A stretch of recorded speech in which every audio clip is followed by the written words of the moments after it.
Q&A, karena setiap pertanyaan selalu ada jawaban.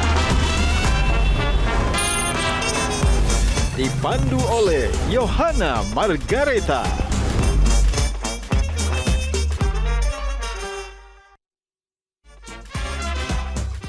Panelis kita hari ini.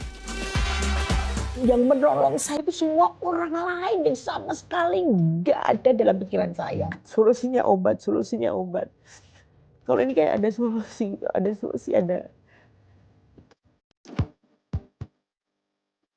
Kalau nakal, masukin barak militer. Bapak kan motivator. Mana yang lebih ampuh mengubah orang? Ancaman atau motivasi?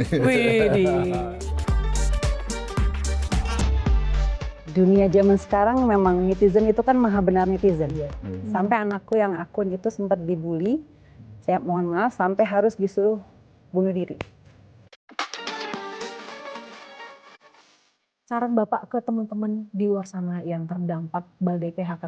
Sebenarnya kita bisa merespon dengan dua mata. Bisa mata lalat atau mata lebah. Ya lo enak ngomong kayak gitu, udah tajam, udah sukses. Kita kan belum.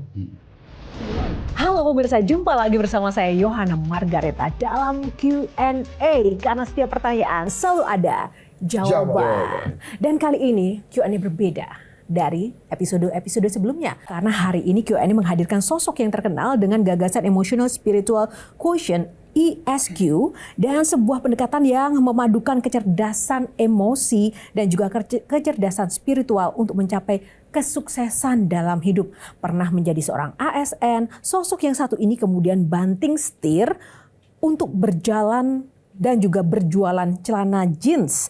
Tak hanya itu, berkat buah pemikirannya yang luar biasa dan juga visioner, membuatnya menulis sebuah buku yang juga sangat laris. Dan tak lupa, ia juga berhasil membangun tower yang saat ini sedang kita gunakan untuk syuting Q&A pemirsa. Dan menurutnya, salah satu kunci sukses adalah pandai mengolah kecerdasan emosional. Inilah Q&A Emotional Rescue bersama Pak Ari Ginanjar. Tepuk tangan dong.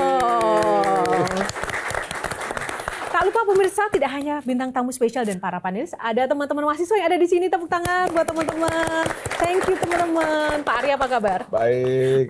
Pak Ari, sebenarnya kalau jadi motivator itu sebenarnya butuh motivasi juga nggak sih? Tentu. Justru motivasi kan ada dua jenis. Ada motivasi dari luar ke dalam, tapi juga ada motivasi dari dalam keluar. Biasanya siapa yang paling sering memberikan motivasi pada Pak Ari? Biasanya yang memberi motivasi adalah orang yang punya motivasi dari dalam lalu dia muncul keluar. Siapa sosoknya? Ya, dari dalam itu sebenarnya manusia itu punya hati nurani. Jadi siapapun yang punya hati nurani bisa Dia memotivasi motivator. Iya, punya. Pak Ari. Ya, jadi Saya bisa dong jadi motivator Pak. Asalkan dia tulus bersih dari hatinya, begitu keluar dia bisa jadi motivator. Pertanyaan selanjutnya, lebih mudah memotivasi orang lain atau diri sendiri buat Pak Ari? Jujur aja, Jujur. motivasi diri sendiri itu paling susah. Biasanya dalam situasi apa Pak Ari itu butuh motivasi untuk diri sendiri? Ya karena kan diri ini kan seperti engine ya, saling tarik menarik, ada kebaikan, ada keburukan. Nah ketika kita tidak mampu mengendalikan diri, bisa jadi kita terseret kemana-mana. Karena itu kita harus punya 3 kekuatan. Mana spiritual, mana emosional, mana intelektual. Jadi kalau kita jadi punya mobil, supirnya itu siapa, mobilnya itu siapa, penumpangnya itu siapa. Kalau kita salah, kita bisa dibawa sama mobil gitu. Jelajahi cara baru mendapatkan informasi. Download Metro TV Extend sekarang.